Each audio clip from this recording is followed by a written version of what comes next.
All right, hi out there in internet land, and hopefully you guys can all hear me and all my ducks are in a row. I see I got a lot going on here. Let me just get that situated. So I've even been able to add music to my stream today. Let me just check the audio levels and hope that I'm good. I've had a lot of technical difficulties here behind the scenes. So I'm still on OBS. My husband will be surprised because I almost gave up on OBS. Shout out to the open broadcast software that is OBS. You are fabulous. Thank you, OBS. It definitely can be challenging when you have tech problems. Anyway, so exciting today. RFK Jr. has been officially confirmed to HHS, and that is absolutely wonderful news for many different reasons. One being our children and the fact that this conversation about vaccines is now, it's part of the mainstream. And I think that's really fabulous. And I hope some great things can come of that. Now, I don't want to be the bearer of bad news, but me being who I am, I have to look at all sides of all things. And I want to point out why it is really, really important now more than ever that MAHA stays very diligent in our efforts to make America healthy and really look critically at who Trump has surrounded himself with and the fact that Trump is also a businessman. At the end of the day, Trump is a businessman. So we always have to remember that. So what I find really interesting is when Trump was first inaugurated, on the front row seat above the cabinet members was what people were calling billionaire row. And I think as a people, we really need to pay very close attention to billionaire row because his first day in office, Trump's first day in office, remember that press release that he had with Larry Ellison where they talked about mRNA and AI. And this is where I'm going to take you guys over to here. Hopefully everything is, I'm so excited I got OBS working again. But I want to take you to my notes over here. And let's see if I could get you guys here with me and my notes. Yay, there we are. We got me and my notes here. So for every show, I always put together a host of notes that I was able to copy and post into both Twitter and Facebook. I'm currently streaming on Rumble looking good, YouTube looking good, Instagram looking good. So I'm streaming on Facebook, X. I like to say Twitter. Somebody recently was talking about anything with an X you should be wary of. Anyway, so I am broadcasting on YouTube, Instagram, Facebook, and Twitter, and everything is looking good on my end. I'm going to be pulling up a chat thing in here so I can communicate with you guys. Right now, I don't have a chat box up, but that's something I hope to have in the very near future. So let me get back to my show notes here. There's a really important article that I want to pull up that is one of my favorite authors, who is Whitney Webb. Now, she is, I think she's one of the best of our time, and she writes a really very well-researched stuff, and her stuff is intense, and she cuts into all of it. This is a good read. These are all the things that we need to watch out for. So, in a nutshell, because I can't read through this whole article during this show, I just want to point it out to you. This is in my show notes. I want everybody who cares about the MAHA movement, enjoy the celebration. We've earned it. Really, this is a huge, big deal. It's wonderful. I truly believe that Robert F. Kennedy Jr. is going to do the right thing, if he can. Okay, I really believe that this is a really great thing, and I'm so excited, especially for our children. And what I hope to see the future is that we have informed consent, liability return to all products, including vaccines. So vaccines are held accountable for products that injure. And that informed consent is something that people respect, and it's no longer seen as some holy religious product. Remember, this is a product at the end of the day. Vaccines are a product. Vaccines are a product. All products are regulated through the FDA. Vaccines are a product. So, like with any other product on the market, there is liability. so there should be for vaccines. Now, Elizabeth Warren had the audacity, and I used to be a huge fan of Bernie Sanders and Elizabeth Warren. Okay, I was a big time supporter of I canvassed for Bernie Sanders back in 2016. Elizabeth Warren and Bernie Sanders, they were the biggest, most disappointing senators where I saw their true colors. They're not for the people, and really made me think about maybe they started off as for the people. Maybe they did, right? Let's give them the benefit of the doubt, because maybe people enter into politics with good intentions, and then power corrupts. So what I'm thinking what we should do as a people is really push for term limits so that everybody, the president, the senators, the representatives, the maximum you get is 2 terms. What is it for senators? It's 14 years.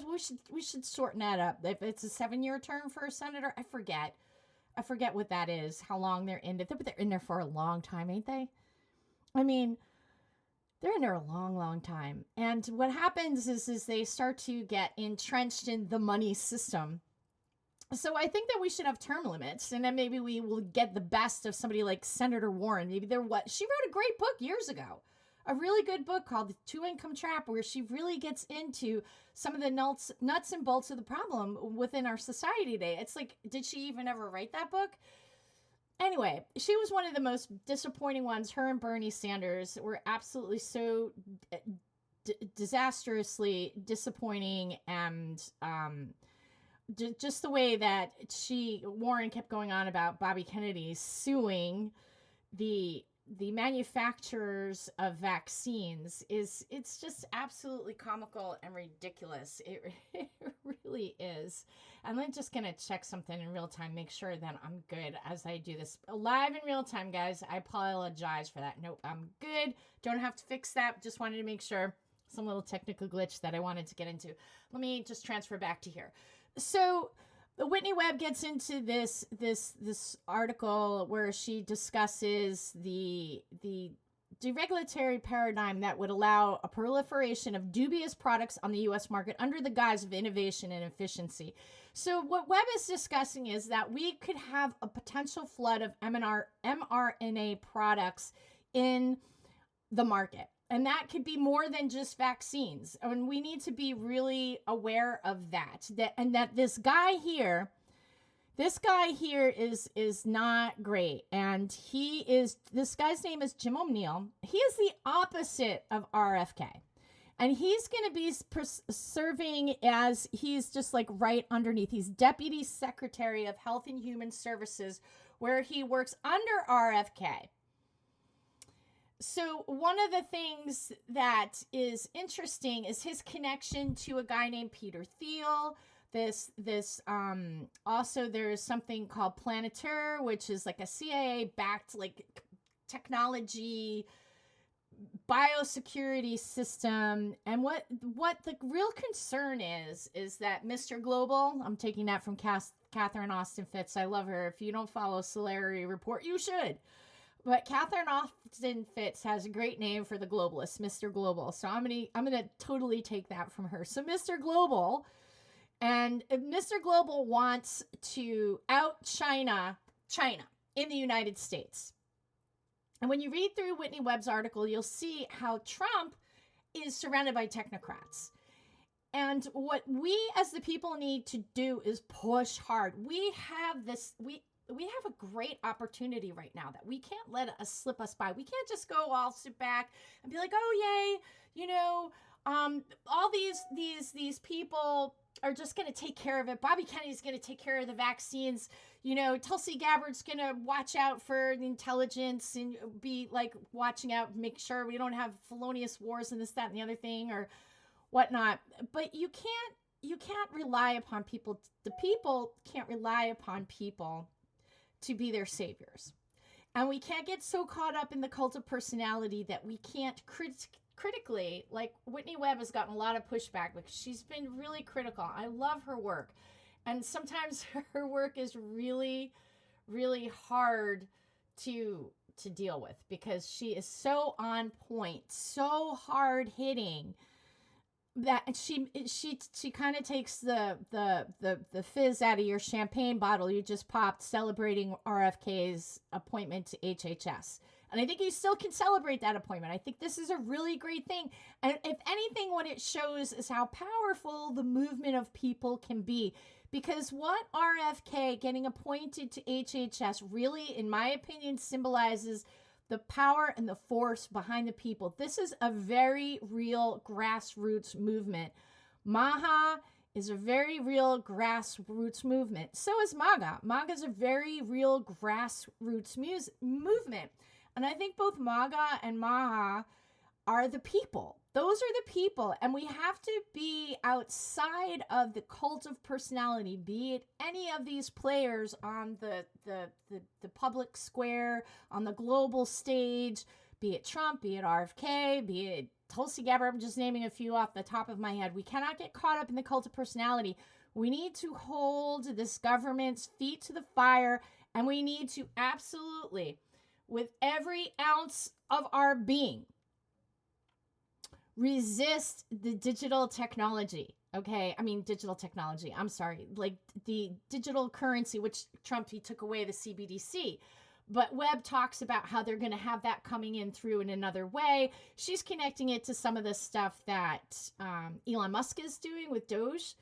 And Catherine Austin Fitts of Solari Report also gets into that too. I should have tagged that article in my show notes and I didn't. I really encourage you guys to look up the Solari Report. That's an excellent resource. I'm not going to get into a lot of what Austin Fitts says. I'm just really concentrating on Whitney Webb for this moment. And this particular article, which is in the show notes, sorry, not quite in there on YouTube or Instagram, but when I post up to Substack, all the notes will be in there. They are up on Facebook and Twitter, so you could look at this article yourself. Whitney Webb's page is called The Unlimited Hangout, and this is the article that she has here on James O'Neill. She gets into Peter Thiel. She talks about James O'Neill and wants to get this product out, which is an aluminum adjuvant that would be given to, this is Jim O'Neill, who's going to be under Bobby Kennedy. Okay, he's the deputy secretary. Jim O'Neill is not a good character. He's not our friend, Maha. He's not Maha. Jim O'Neill is not Maha. And I wish I read this article sooner. I don't know if Jim O'Neill's been confirmed yet. You know, Bobby just got confirmed. Maybe Jim O'Neill is confirmed as well once Bobby's confirmed, or if he needs to go through that process. If Jim O'Neill still needs to go through that process, and I should look into that, find that out for us so that we could protest that and say, no, we don't want that. So Jim O'Neill is a bad character on the stage. He's like the antithesis of everything that Bobby Kennedy is. I mean, these are hard realities that we as the people need to pay attention to. Look, our active civic participation is extremely necessary at this point. We cannot become transfixed by the cult of personality. We are all adults here. We need to hold these people's feet to the fire. That includes Bobby Kennedy. That includes all of these government entities. We need to encourage them or let them know that we're not going to tolerate mRNA products in our food. We're not going to tolerate like the mRNA products being dropped from drones and all kinds of things that they want to do with this technology. It's really, really disturbing. We at least want to get like information and labeling out there and warnings put on this. This is where I think we could give the pushback and push really hard with Bobby Kennedy at HHS to make sure that this does not get railroaded by people like Jim O'Neill and Larry Ellison. And there's a really scary video of Larry Ellison talking about, I should pull up that video for you guys, where Larry Ellison is talking about how he has this AI that can watch everything.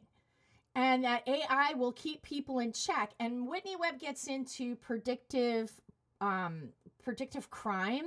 So they're going to use AI and algorithms to watch the population. So the algorithms and all the data that AI collects, this is why this is so dangerous for our freedom, for our sovereignty, and why this is a really important article, I think, for everyone in MAHA to educate themselves about and we need to make a bridge to listening to each other and really unifying as a people. And the powers that be do not want the people to unite and say no, and so we want to unite, and we want to stay strong, and we want to not get lazy, not be like, okay, they're gonna save this. No, now is the time to be extremely active, to be extremely diligent, and pay attention to these characters like Jim O'Neill, who's really the antithesis of Robert Kennedy Jr., where we are looking at, the threat of AI, a total surveillance state like nothing we've ever seen before.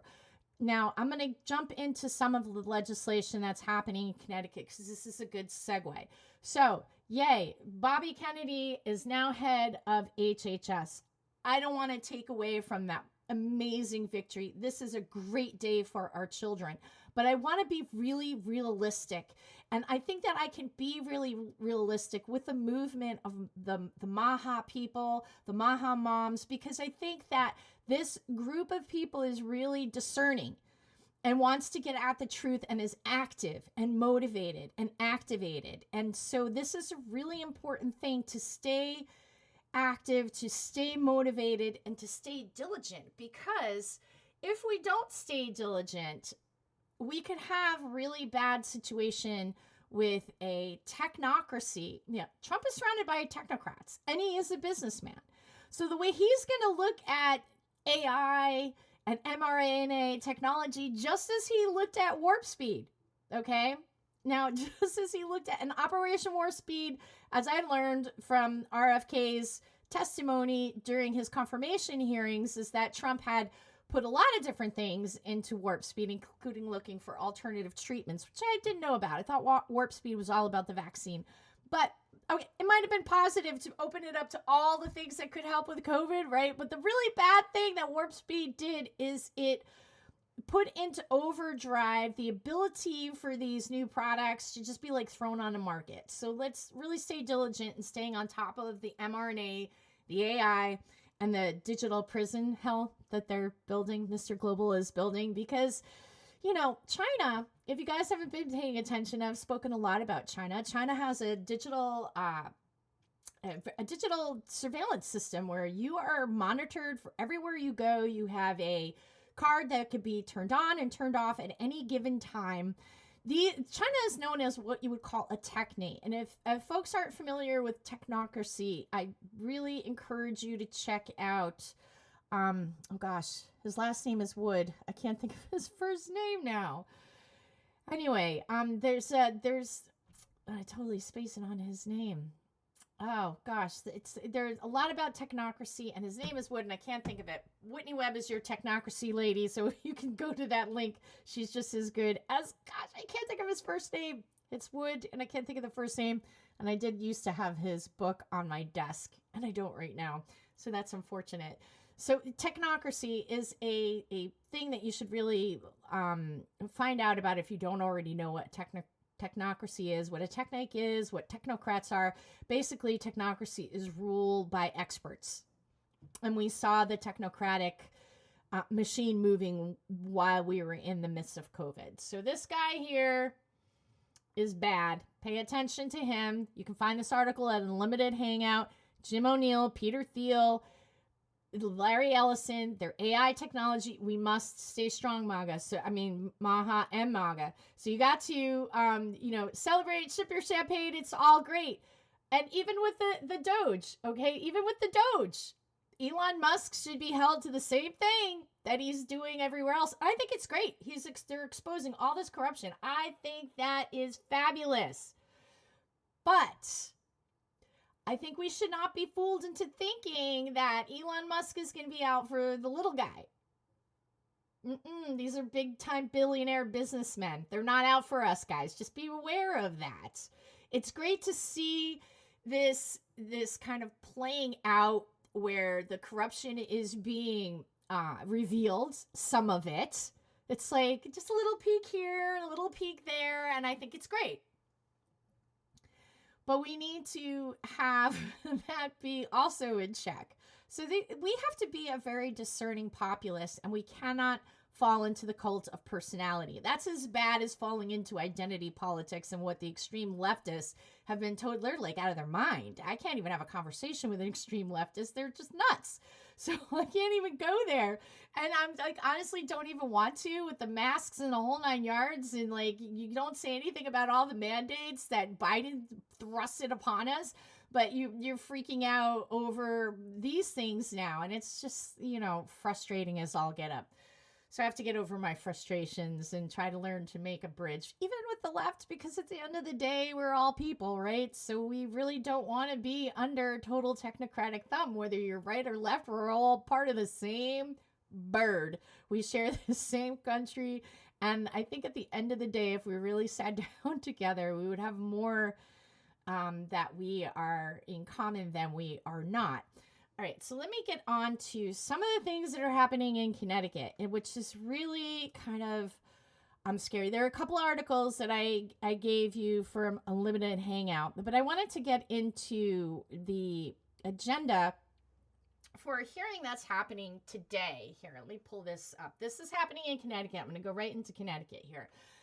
I might even pull us up and take us over to the hearing room. I wanted to get up there today, and I'm not able to get out of my house and get up to the Capitol today. I wanted to capture some of that. But you can reach out. If you didn't get in testimony, that's okay. There's more than just testifying that you can do to combat some of the laws that are coming out of Hartford under this supermajority.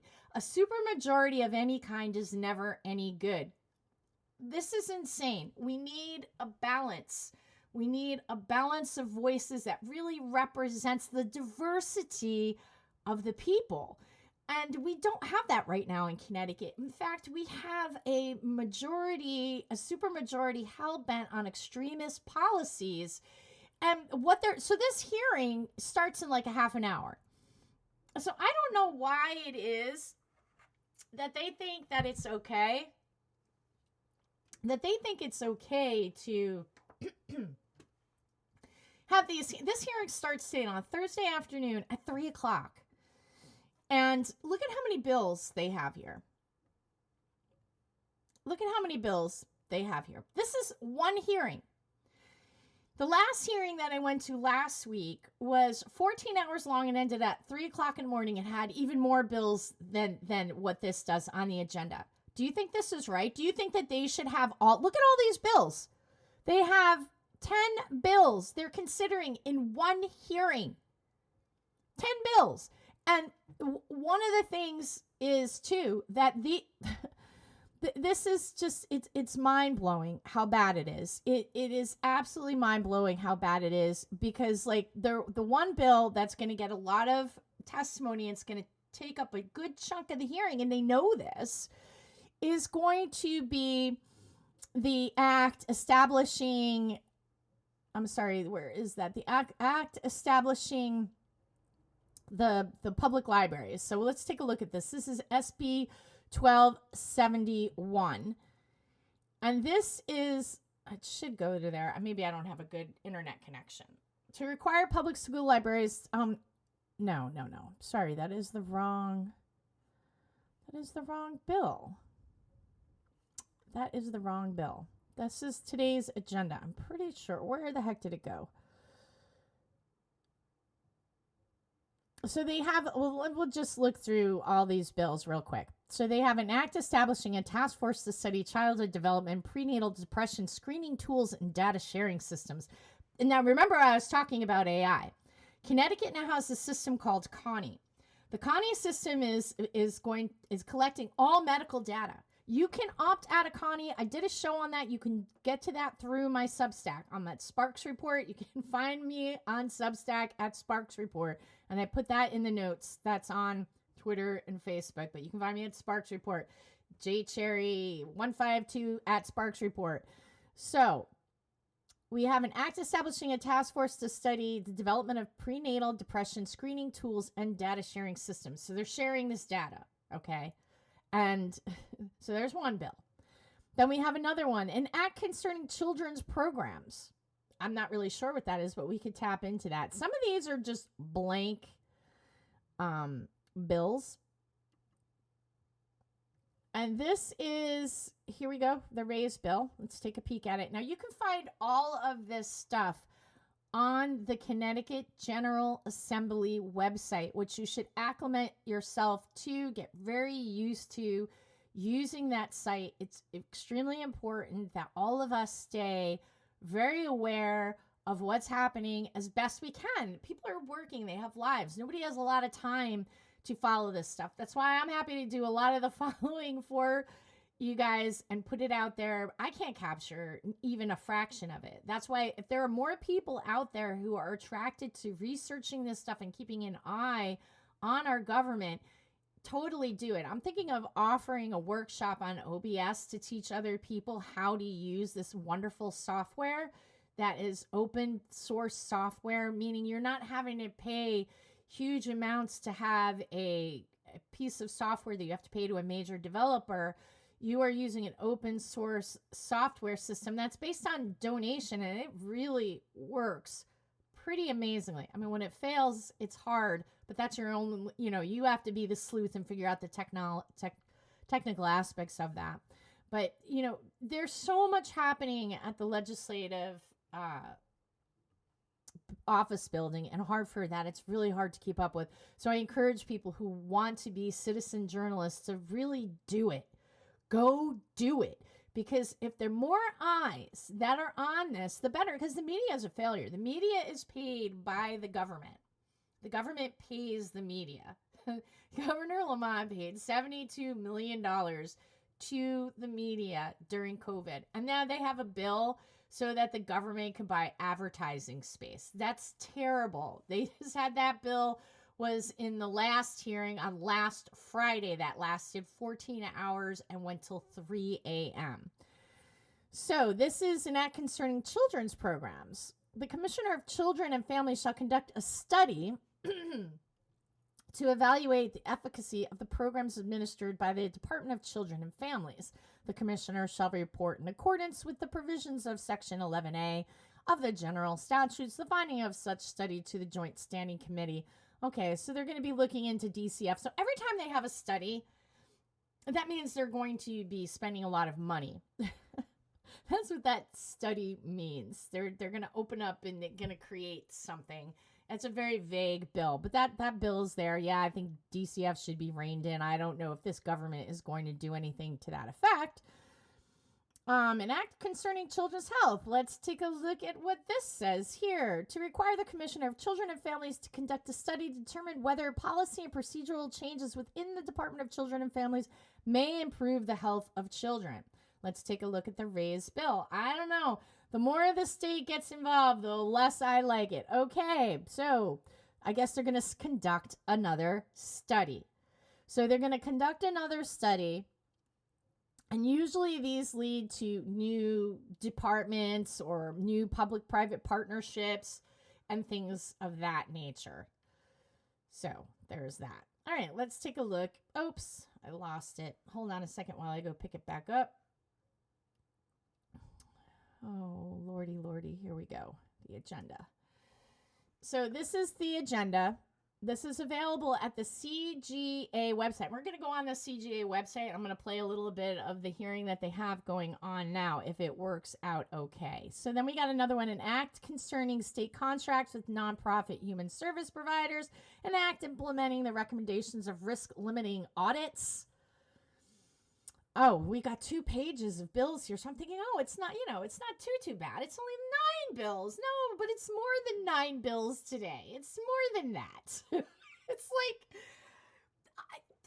I don't even know, like, these things that they're doing where they're just pumping it out so fast. It's the death of your liberty and your freedom by 1,000 legislative bills.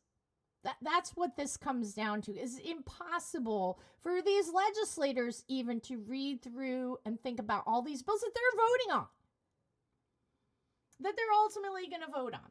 So, okay, so we got that. So we got an act implementing the recommendations of risk-limiting audits working groups. I don't even know what that is. An act exempting the name and address of an individual reporting an allegation involving bigotry. Oh, here's an interesting one.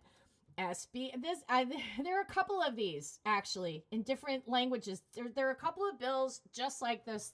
In the hearing that happened on Friday, they also have some kind of hate speech anonymity bill where anyone who reports a hate crime or hate, whatever, however you want to describe hate. First of all, don't get caught up by the word hate. We already have laws on the books that protect people from violent crimes that would be considered, a crime. So if somebody commits a crime, there's a law for that. So adding this hate on there creates this, it's nebulous. And it's the weaponization of altruism that we really have to watch out for, because that weaponization of altruism, it's like now it's deemed hateful to say that a biological man is a man. Sorry, that's not hateful. That's the absolute truth. But the state of Connecticut would like it to make it you're like a hate crime, hate language, hate speech, bigotry, whatever. So the bias, I'm biased because I'm talking about biology.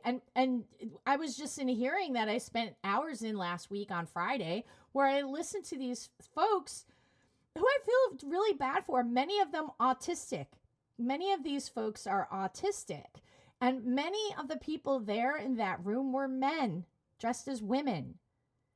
So now I would be considered biased for speaking like that. I'm wondering if there's going to come a time in the state of Connecticut where I could have a problem for saying those things. Like that is suddenly considered hateful.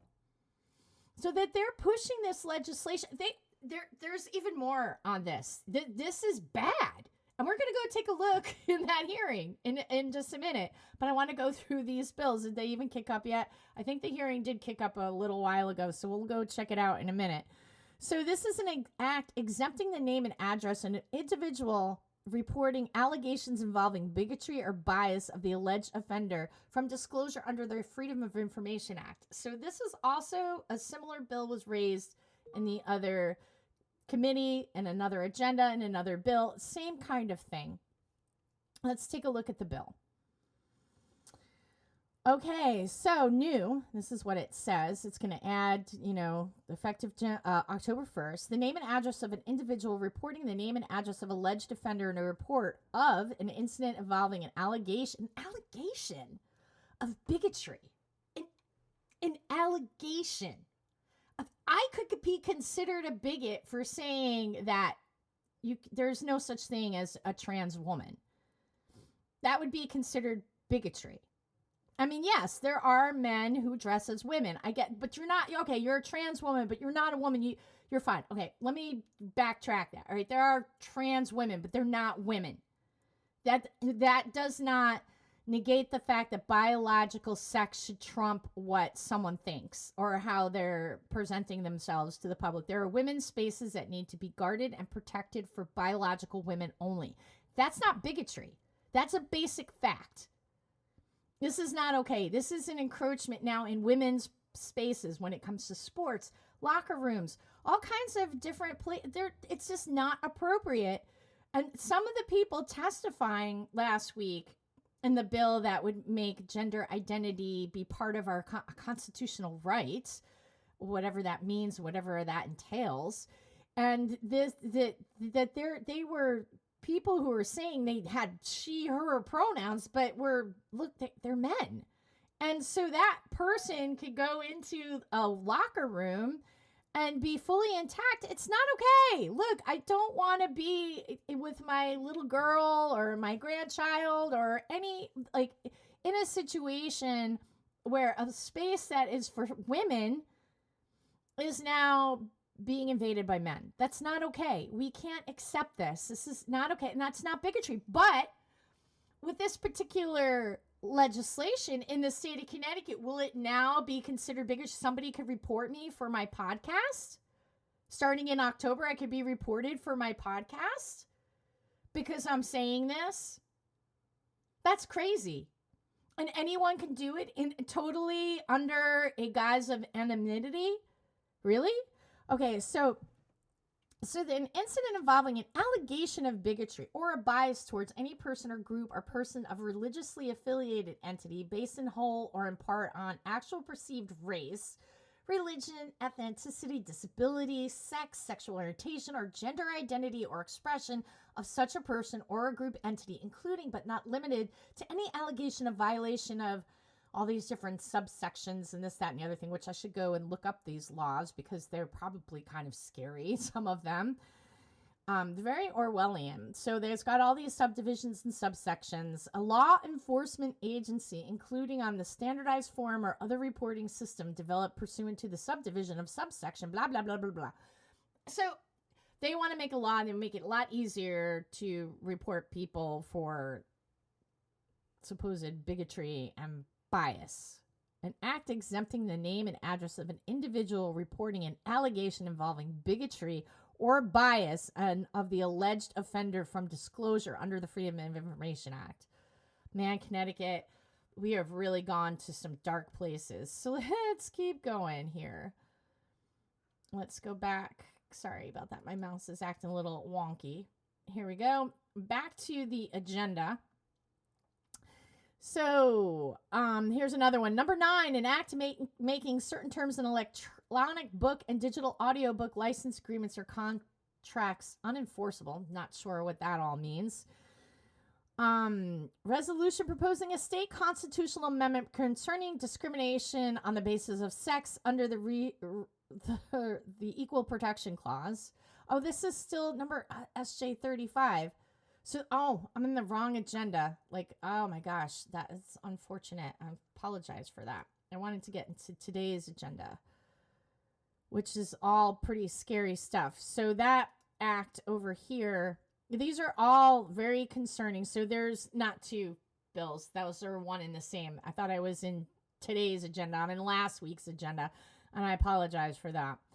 So I want to get into today's agenda, and that was last week's agenda. So all these things are on the horizon in this moment, including, let me just pull this up, which is also very concerning. This is a lot to deal with in Connecticut, and I didn't even get to today's agenda. So this is an act concerning a green economy and environmental protection, and that was in last week's hearing. So this is another constitutional amendment that basically would say that it's going to give the state unprecedented powers over land use and development. And it comes after this concept called 30 by 30, which I'll do a whole show and get into that as we move through. I believe that both of these constitutional amendments are going to pass the House and Senate. It's possible they won't. So continue to contact your legislators. So again, this is with the weaponization of altruism. Everybody wants a clean environment, clean air, clean water, clean earth. Yes, but we don't want to live in a climate jail where we are subjected to what we're dealing with Eversource is just a glimpse of what we're going to have to put up with and deal with under net zero. And net zero is basically a path to poverty for the average person, while these climate scientists and politicians are, pontificating from bullpits in, where are they at the World Economic Forum in Switzerland, Davos, and they're flying in on private jets and, the Kerry, the heck is his first name? That's that windbag Kerry. I can't think of his first name. I'm batting 1,000 today. The previous Senator Kerry, and he has his daughter. She's there too. And they're both, stumping for net zero and combining climate change with public health. So an act concerning a green economy, environmental protection is a constitutional amendment we need to keep an eye on. These bills may seem like, oh, yeah, we want, to protect our environment and stop polluters from polluting, but that's not what this is. And I'll need like a whole show to really dive in and pick it apart, but it's something to really pay attention to.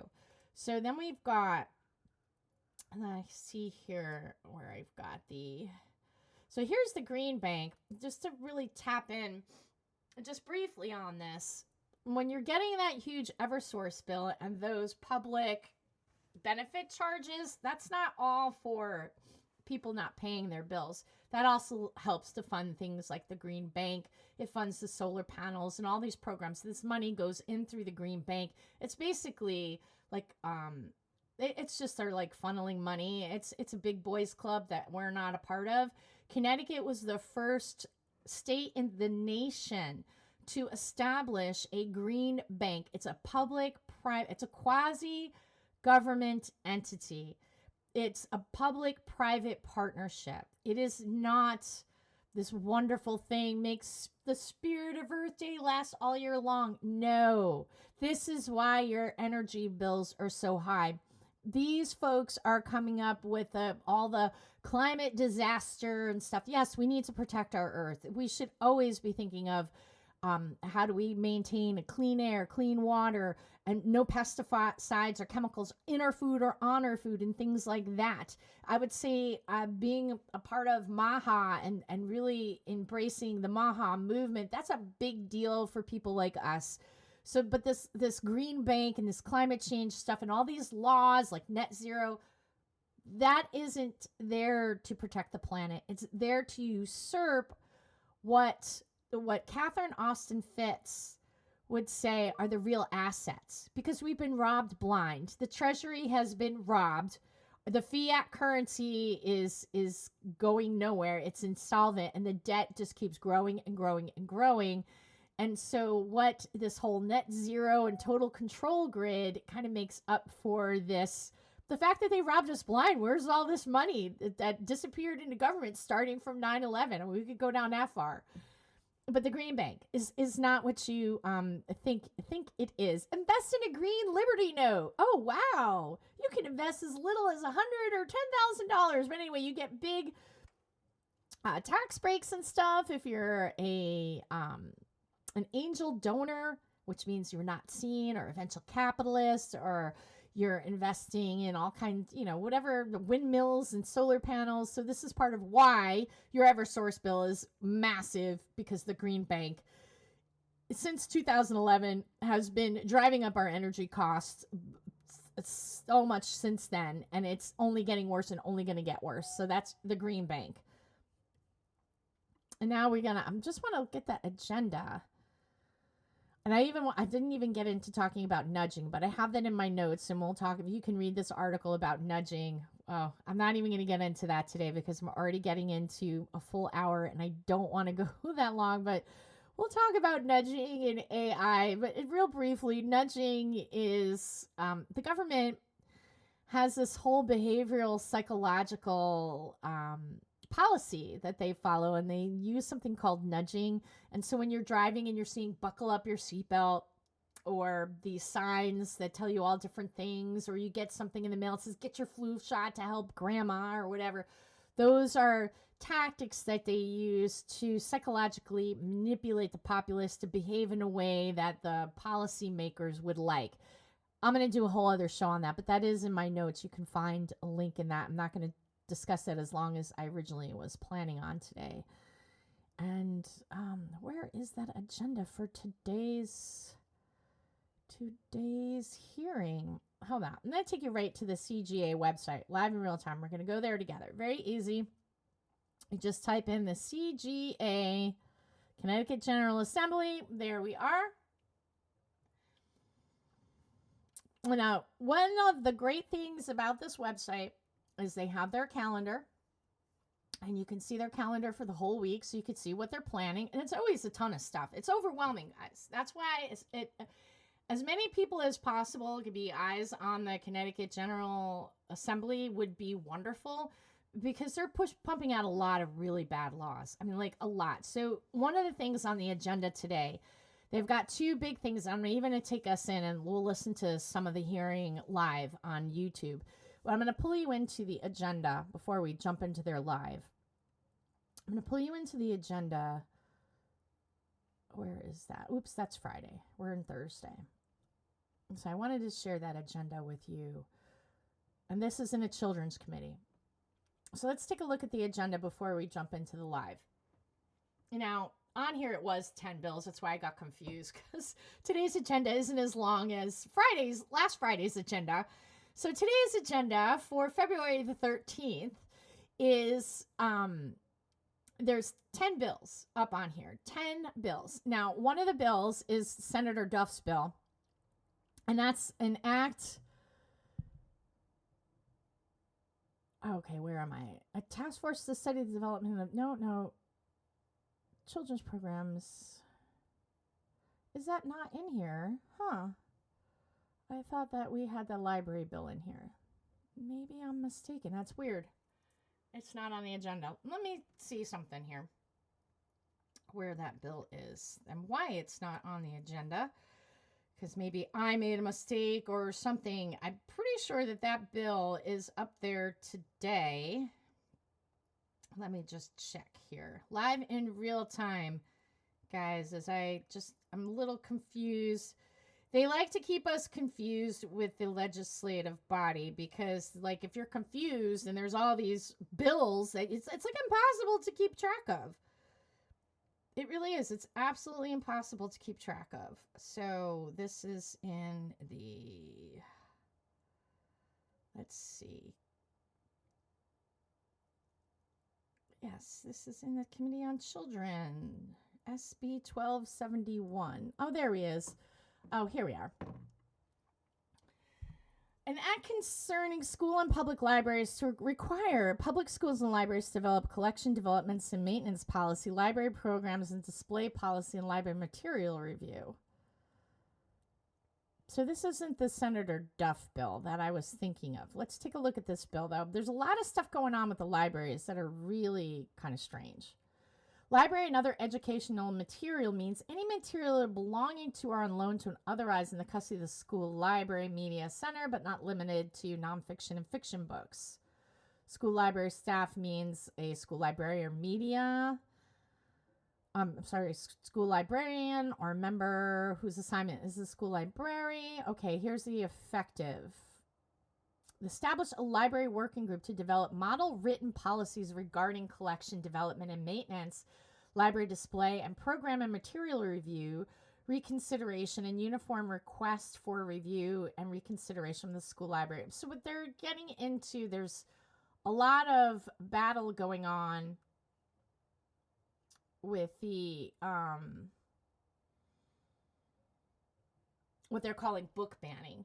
And so this is a pretty lengthy bill. So here, starting in March 1st, 2026, the working group shall submit the model written policy regarding collection, development, and maintenance, library display, and programs. So there's a lot of battle right now with parents being upset about books that are, I had my Twitch, I got thrown in Twitch jail for talking about Bob Duff's bill. And this is not Bob Duff's bill that's up today. This is something else. And this is just about going into the material and what they're how they're gonna develop this collection. And so they're saying require students access to age appropriate and grade level appropriate material. So there's gonna be a lot of debate in here from parents about what is age appropriate, and it's something that a lot of people are upset about, and reasonably so. And this is where we should be able to have open discourse with this kind of legislation and there's like a battle on the library front. So this is a pretty long bill. It's 12 pages long. So now another bill that I wanted to share with you guys that's really important that's coming up. And this is an act concerning the establishment of a universal basic income. Yes, so they're going to start a pilot program in Connecticut to establish a universal basic income. I'm very concerned about that. That is where your digital control grid, where I opened up discussing Whitney Webb and what she discusses about the, AI and data collection and the coming digital kind of prisonscape that we could find ourselves in if we don't resist this. They're collecting your medical data. They want to put smart meters on our houses. They are collecting your medical data. There is a system that just came into effect online in July of 2024 called Connie, and this collects all of your medical data. you can opt out of Connie. I have that in my Substack. I did an article on that where you can opt out of Connie, and they also have something called Wiz, and that's to follow the immunization record. So they could call you and remind you that you have to take your child has to take all these shots. You can opt out of that as well. So we need to take advantage of these opt-outs and opt out of them and refuse them. Refuse smart meters. Refuse to be followed and your data collected.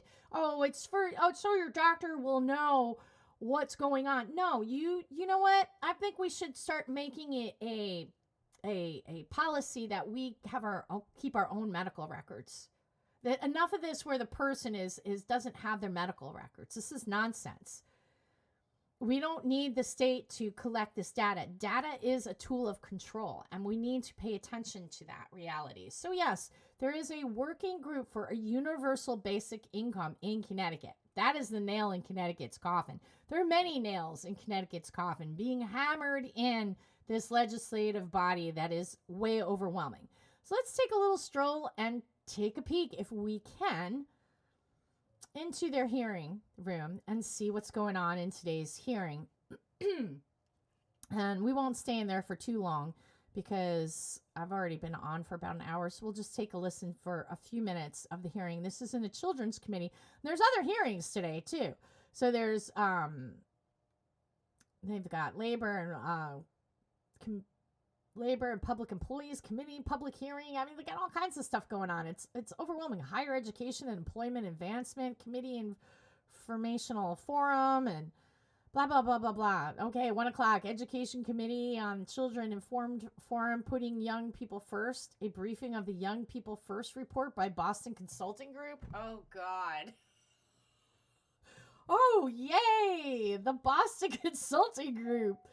Oh, I bet that'll be interesting. I'll have to go check that out. That happened today at 1. But let's go look in here and see in the Children's Committee. All right, let's head right to the YouTube and take a peek at what's going on. Here we go.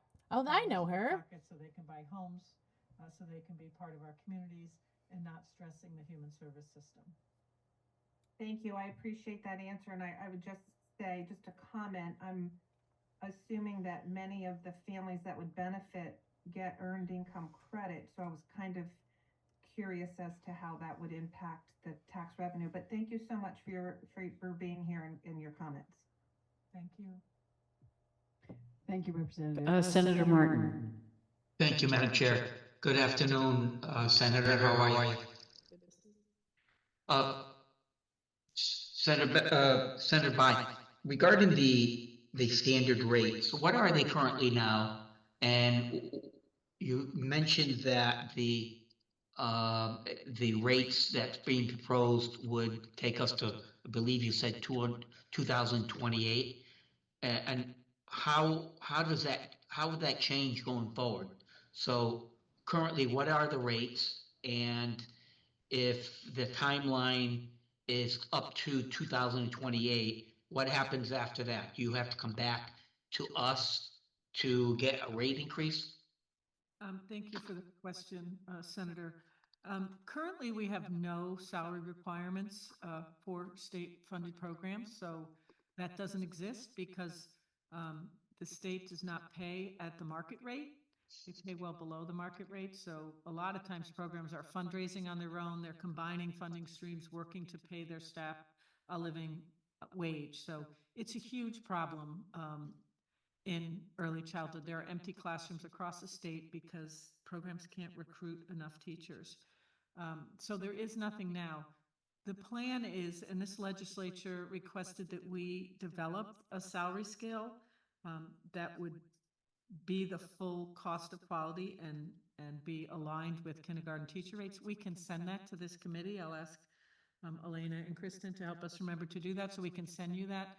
The plan, Senator Martin, is that in 2027, under the governor's early childhood proposal, OEC and SDE would issue a request for proposals, and communities would send us their plan for early childhood, and the endowment fund would fund on an increasing basis more and more communities to make sure that every parent has access to preschool.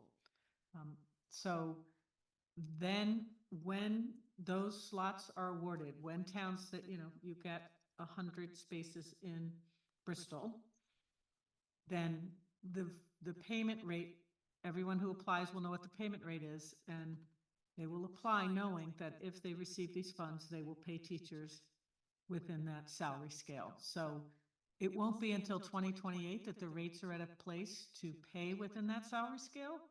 And the governor's plan calls for the next 2 years for communities to do planning, programs to be working toward accreditation, so they are more likely to be able to get the funding. And then OEC and SDE will issue an RFP, and the salary scale will be followed.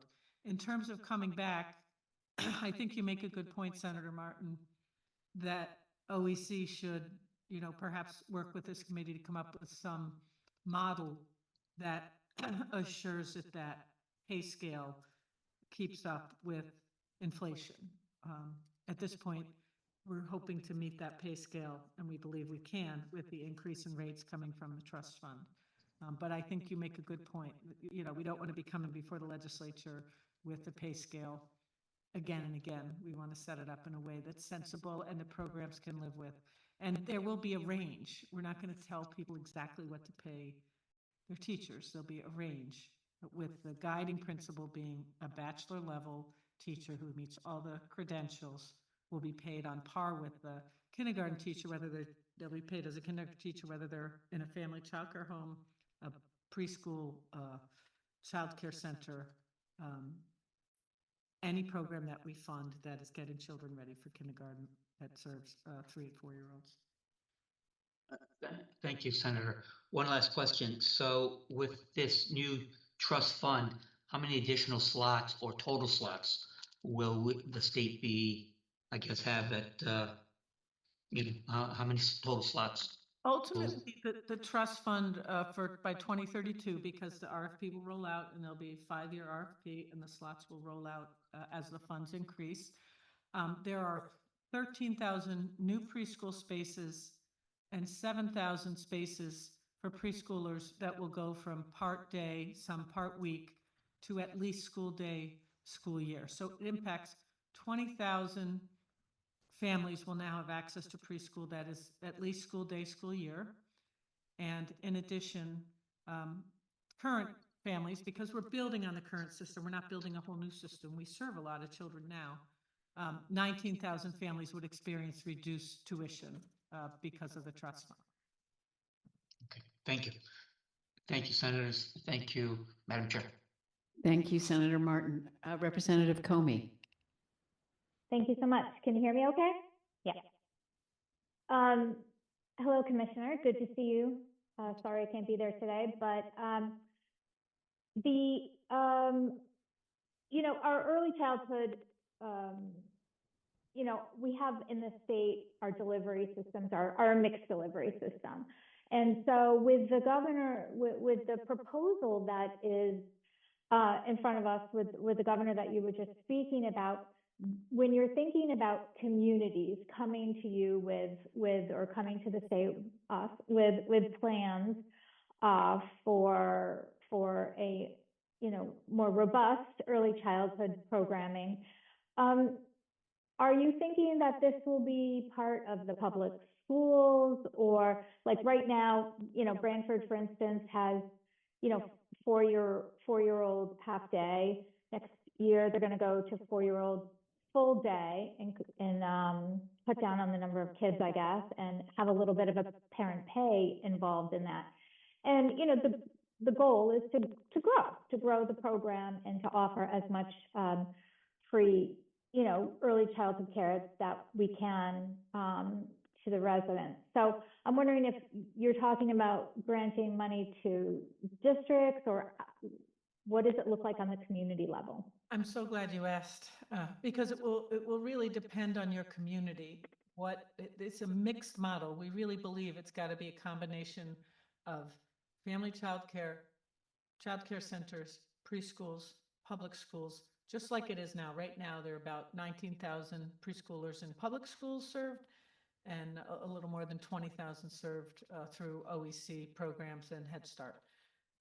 So It will depend on your community. If your community has a robust program for 4-year-olds and you're looking to expand that, particularly if you have a number of families where affording preschool is out of reach, your plan that would come to OEC and SDE would say, our plan is to have X number of 4-year-olds in the preschool, and then we need X number of wraparound spaces because this many parents work, and then we need this number of 3-year-old spaces, and we think those should be 10-hour a day, 50 weeks a year.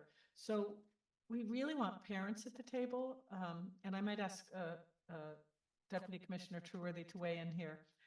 So there'll be a local governance process, which I think you know about, but I don't know, Deputy Commissioner, if you want to weigh in to just round that out. Sure. So as the commissioner said, we're really looking to build upon the current early childhood system that we have in place. And we know just how important local voices are, right? And engagement of the local communities to really understanding what are their unique needs and what are the unique needs of their families and stakeholders in their communities. And so a transition process is happening currently from school readiness councils and local early childhood collaboratives to one entity called a local governance partner that will be in the current communities where those are located now. And the idea is that it is a community table, right, where they're looking at the holistic needs of children and families across those towns, and will be able to complete a needs assessment where they're really identifying what are the true needs of our families, asking the families, having parent-to-parent messengers go out to be able to seek that information from families, and being able to compile all of that information to share with us at the OEC to say, this is what we need, how can we help to align all the resources. And I would just follow up with a second question regarding that, because that sounds great. I mean, I do sit on my local governance council, so school readiness, and have been on both sides of that table. Are you going to, is in the plan, I should say, in the plan, is there preparation for, is there technical assistance for our communities to go through this process? Definitely. We've worked with OPM, and the trust fund is designed to have dollars for communities to support this. I'm going to answer this quickly because the part about that aligns here was about the wages, and the wages are part of the early start and the governor's proposal, but I know that's not this bill, and I know there are a lot of people waiting to testify. So we'll be talking about this at the Education Committee, I'm sure in front of the Appropriations Committee. So there'll be a lot of chances, and we're really open to the input of legislators. You know, that's the whole point. There's planning time to make sure we're thinking of things, and you'll hear from constituents who will have information that will help us. Thank you very much. Thank you, Chairwoman. Thank you, Representative. Representative Wielander. Thank you, Madam Chair. Thank you, Commissioner, for being here today. Yep. I had I think, just a really quick question about 6900 and 6903. Mm-hmm. Reading through your testimony and understanding and appreciating very much the hesitancy to duplicate efforts and sort of reinvent the wheel, do you still see OEC as, I guess, potentially a hub for this information with all of these different partners going forward? And because there was I know in your testimony on 6903, you recommended not establishing that pilot because it was duplicative. And so I just didn't know if you could sort of talk about what you might envision given the intent of each of these bills. Well, I think what would be great is to find time to sit with the committee to see exactly what you're trying to accomplish with these. We just don't want to, we spend a lot of time going to meetings and committees, and it takes us away from the work of doing the data sharing.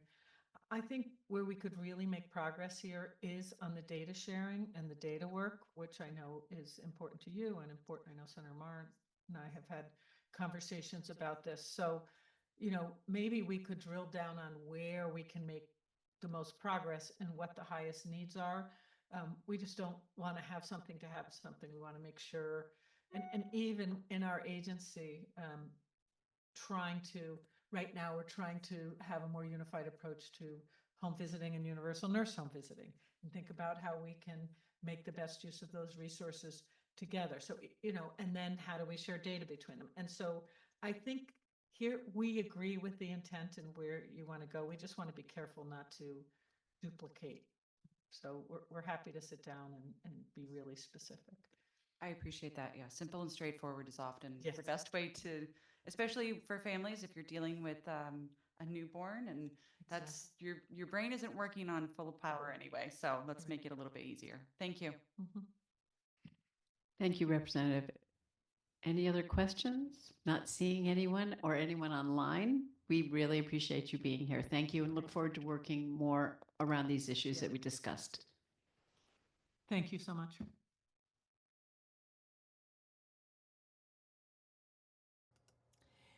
All right, so this is a live hearing right now, and they are considering 10 bills on the schedule. And what they were just talking about is like a universal, like pre-K, which is being discussed at the legislative body right now. And right there is Senator Mayer, whose daughter is like the head of NPR or holds a position at NPR, and it's interesting. And she's the one that co-sponsored the bill with Senator Duff about having like this strange library bill which would give librarians immunity from criminal liability, but that bill's not being heard today. Another library bill is being heard today, an extensive bill. I'll let this go. We'll take another peek and let's see what else they're talking about for a minute. All right, Thank you so much. Next up, we will hear from Cesar Allman.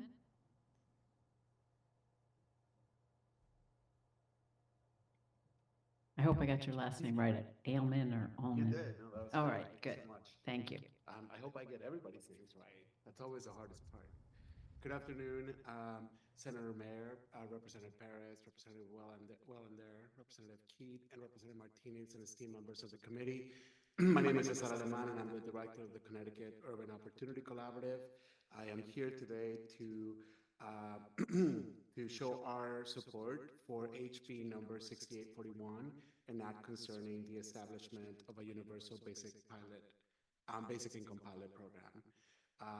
Through the Connecticut Urban Opportunity Collaborative, which is made up of 3 of the largest community foundations here in the state of Connecticut, including Hartford Foundation for Public Giving, Fairfield County's Community Foundation, and the Community Foundation for Greater New Haven, we have launched a multi-city direct cash assistance program in 2024 that is serving 120 families over the state of Connecticut. Oh. No problem. Can you hear me now? Okay, great. That might help. Hopefully you caught some of that. In 2024, the Connecticut Urban Opportunity Collaborative invested in Up Together's direct cash assistance pilot, which is serving 120 families across 3 different regions in the state of Connecticut. We did so under the understanding that Connecticut residents are currently experiencing acute economic challenges that we're all trying to address through various methods that you're hearing about today and in various hearings regarding housing, regarding income, regarding livable wage. And yet there is an immediate need that they need to be able to get to be able to support families and children in the state of Connecticut as is. There is a growing body of evidence, not just in Connecticut, but across the country, that shows that direct cash programs operating around the country demonstrate incredible impacts in the general well-being of families that allow them dignity, autonomy, and independence to be able to move forward with necessary decisions that they must make for their families to thrive and to have healthy and prosperous lives. We support the legislation to study the impact of direct cash assistance here in the state of Connecticut, and we currently are one of 3 pilots in the state of Connecticut that are privately funded and are operating currently in the state of Connecticut. The aforementioned Up Together pilot, the Bridge Projects pilot, and also a series of pilots from a local organization called 4CT. Collectively, these pilots are already benefiting over 700 households and thousands of families and thousands of people within those families across the state. And they are showing us a opportunity. Can you please to summarize? Yes. Um, in all, what we would encourage is just an opportunity for the length of the pilot to be considered a little bit for a longer period. And we would also like to acknowledge that there is an existing body of work that could contribute to the way in which you think about implementation. We have provided a full set of testimony that you're welcome to read at your leisure, and we would be happy to provide answers to any questions you might have. Apologies if I went over. Thank you so much. A question, Representative Paris. Thank you, Madam Chair. Not so much a question, but a comment. And Cesar, I appreciate you being here.